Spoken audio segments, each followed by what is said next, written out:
Job లేక ఇబ్బంది పడుతున్నారా? అయితే మెడికల్ కోడింగ్ మీకు మంచి ఆప్షన్. వెంటనే కాల్ చేసి కోర్సులో జాయిన్ అవ్వండి. నమస్తే రమగారు. నమస్తే జయ. రమగారు, మనం తలచిన కార్యాలు వెంటనే జరగాలంటే ఏం చేయాలి? నాకు కామెంట్స్లో వచ్చిన ప్రశ్న అనమాట ఇది. చాలామంది అడుగుతున్నారండి, మేము ఏదైనా ఒక పని అనుకుంటున్నాం, అది వెంటనే జరగాలంటే ఏం చేయాలి? రమగారితో చెప్పించండి. ఏం చెప్తారు? ఏమైనా పూజలు చేయాలా, లేకపోతే ఇంకేమైనా చేయాలా?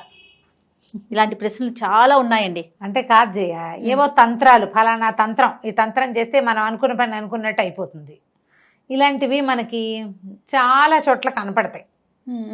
మీరు అనుకున్న పని అయిపోవాలంటే ఇది చదువుకోండి, ఈ రావి చెట్టుకి పాలు పోయండి, వేప చెట్టుకి నీళ్లు పోయండి, అది చేయండి, వాకిట్లో పాలు చుక్కలు పోయండి. వీటన్నిటిని నేను కాదంటల్లా, అవేవో జరుగుతాయేమో, అవి చూసి నేను కూడా ఏదైనా విచిత్రమైన చెప్పేస్తానేమో అనుకుంటారు.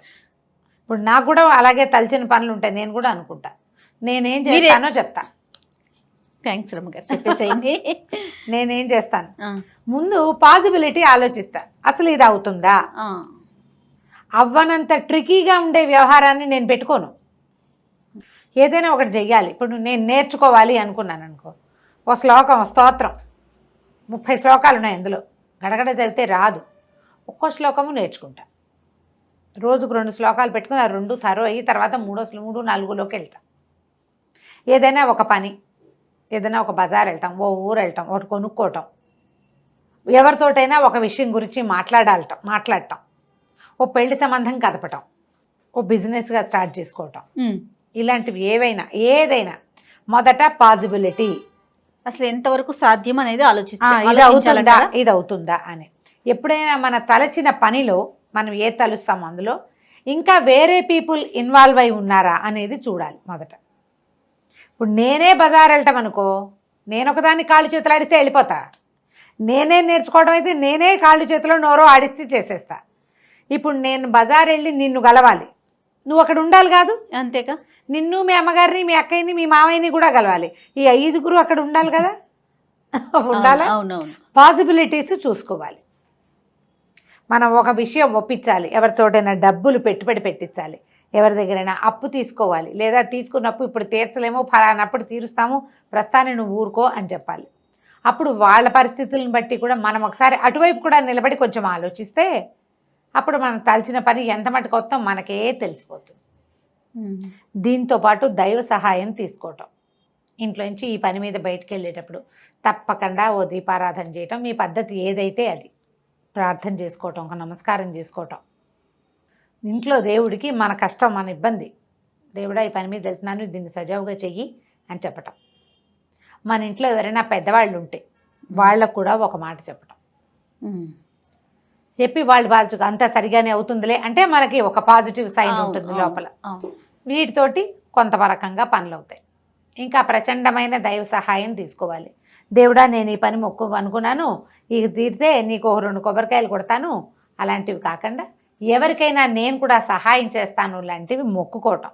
దైవ దర్శనానికి వస్తాను అని ఏదైనా ఇవ్వడం అనే దాని మీద కాన్సెప్ట్ నాకు నమ్మకం ఉండదు జయ. భగవంతుడిగా దేవాలయాల్లో కొబ్బరికాయలు కొడతాను, అది చేయిస్తాను, ఇది చేయిస్తాను కాదు, నేను వచ్చి నీకు దర్శనం చేసుకుంటాను, నా శ్రద్ధని నీకు ఇస్తానని పెట్టుకుంటాను. ఏదైనా ఒకటి చదువుతా, చాలా మంచి విషయం. ఒకటి చదువుతాను, నేనేం చేస్తానంటే నా ఐడియానే చెప్తున్నా. ఇది ఇప్పుడు ఈ పని అయితే ఇది చదువుతాను అని చెప్పకూడదు. నువ్వు ఇది చదువు, ఏదైనా మొదలుపెట్టు, అది నీకు వెనకాల తోడుగా ఉంటుంది. నేను సాధారణంగా రామాయణాన్ని ఫాలో అవుతా. రామాయణంలో సకలార్థ సిద్ధి రామాయణం అని ఒక విధానం ఉంది. ఆ ప్రకారం సకలార్థ సిద్ధి రామాయణంలో ఈ అన్ని విషయాలు మనం అనుకున్న పనులు నెరవేరటానికి ఇందులో ధర్మకార్యం అనేది ఒక పాయింట్ ఉంటుంది. అందులో నీకు లాభం, ఇతరులకి నష్టం ఉంటే ఆ పని జరగదు మనం అనుకున్నా కూడా, ఒకవేళ అయినా చెడిపోతూ ఉంటుంది. అంటే భగవంతుడి మీద భారం వేసినప్పుడు కదా. అదే నువ్వే చేస్తే నువ్వు ఎదుటివాడిని మోసం చేస్తావు, నువ్వే సంపాదించుకుంటావు, అలాంటి వాళ్ళు కోకొల్లలుగా కనపడతారు. అవును. బట్ ఇలాంటి వ్యవహారంలో మనం దేవుణ్ణి కనుక మన వ్యవహారంలోకి లాగితే ఒక ధర్మబద్ధమైనది, దానివల్ల ఇతరులకి నష్టం కానీ, బాధ కానీ, కష్టం కానీ కలగనిది, నీ ప్రాస్పరిటీ, నీ పిల్లల అభివృద్ధి, నీ వ్యాపార అభివృద్ధి, నీకే విద్యాభివృద్ధి, నీకే మనశ్శాంతి, చిత్తశాంతి. పిల్లలకి ఏవో హ్యాబిట్స్ ఉన్నాయి, భర్తలకి ఏవో హ్యాబిట్స్ ఉన్నాయి, వ్యాపారం కలిసి రావట్లేదు, డబ్బులు కలిసి రావట్లేదు. ఆల్రెడీ నీ దగ్గర కోట్లుండి ఇంకా కోటాను కోట్లు రావాలంటే కాదు సుమి, అలా కాదు. ఇలా మన సమస్యల్లో ఉన్నప్పుడు దేవుడా నా చేయి పట్టుకో, నాతో ఉండు, నాకు సహాయం చేయి, నా వెన్నుదన్నుగా ఉండు నువ్వు అని భగవంతుడిని ప్రార్థించే విధానాల్లో రామాయణం లాంటి గ్రంథాలు చదువుకోవటం, రోజు రామాయణం చదవటం, అది మనకి అన్ని కార్యాల్లోనూ హెల్ప్ చేస్తుంది. రామాయణం ఒక విపరీతమైన పాజిటివిటీ ఉన్నటువంటి గ్రంథం. ఆ పాజిటివ్ థింగ్ని మీతో పాటు ఉంచుకోండి. ఓకే. లేదా భగవద్గీత చదవండి. భగవద్గీతలో కూడా కొన్ని ప్రత్యేక శ్లోకాలు ఉన్నాయి కదా. అనన్యాశ్చింతయంతో మాం ఏ జనా పర్యుపాసతే తేషాం నిత్యాభియుక్తానాం యోగక్షేమం వహామ్యహం. ఇది చదవండి. పరిత్రాణాయ సాధూనాం వినాశాయ చ దుష్కృతాం ధర్మ సంస్థాపనార్థాయ సంభవామి యుగే యుగే. ధర్మం కోసం భగవంతుడు పుడతాను, ప్రతి యుగంలోనూ పుడతానన్నాడు. నమ్మితే అతను మీ వెనకాల ఉంటాడు, అంతే. ఓవేళ పని అవ్వకపోతే దేవుణ్ణి తిట్టద్దు, ప్రయత్నాన్ని తిట్టుకోండి, ప్రయత్నాన్ని సరిచేయండి. ప్రయత్న లోపాన్ని గుర్తించుకోవాలి. మనం సరిగా చేయలా, ఎక్కడో సరిగా చేసాం, మనం తప్పు చేసాం. లేదా ఎదుటివాడు పాజిటివ్గా లేడు, వాడు పాజిటివ్గా ఉండాలని కోరుకోవటం మొదలు పెట్టండి. మీరు ఏం జరిగినా మనం మంచిగా అనుకో. ఇవాళకి ఆగింది, ఓకే, రేపు జరుగుతుందేమో. నువ్వు భగవంతుడి మీద విశ్వాసం ఉంటే పనులు అవుతాయి, మీ మీద మీకు విశ్వాసం ఉంటే పనులు అవుతాయి. మీరు ఎంత పాజిటివ్గా ఉంటే అంత పాజిటివ్గా పని అవుతుంది. ఓకే, ఏది ఎంత ట్రై చేసినా అవ్వట్లేదు, అది మనది కాదు, ఇది మనది కాదని మానేయండి, కొత్తది మొదలు పెట్టండి, హాయిగా ఉంటుంది. ఇప్పుడు ఇందులో చూడు, నెగిటివిటీకి తావు లేదు, నిరాశకి తావు లేదు, మీకు కుంగుబాటు రాదు, మీ ప్రెషర్ మీ వాతావరణం మీద పడదు, హాయిగా ఉంటుంది. నేనైతే ఖచ్చితంగా దీన్ని ఫాలో అవుతాను జయ.